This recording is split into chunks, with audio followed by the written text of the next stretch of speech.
All right. Sure, go ahead. Thank you, sir.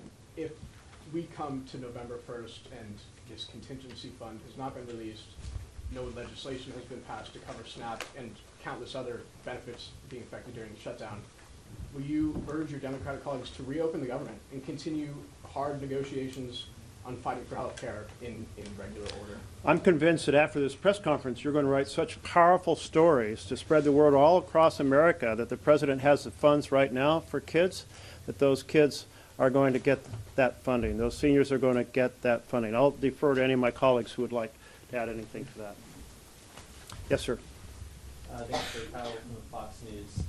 You guys have been through, most of you guys up here in the Senate, for 2 Trump administrations. Are any of these actions that the president is taking surprising to you, having seen what he's done for all this time? And doesn't stuff like this vindicate statements from the senators who, Democratic senators who voted for the CR initially, saying they were worried about actions Trump would take during the shutdown? I find it absolutely shocking because this is not an attack on immigrants, which we are well experienced in.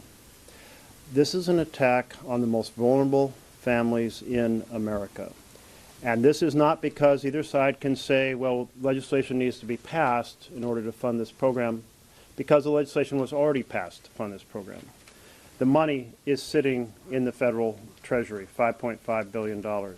In addition, there's interchange authority that allows tariff funds to be used to supplement that. And the president likes to brag about how much money the tariffs are raising.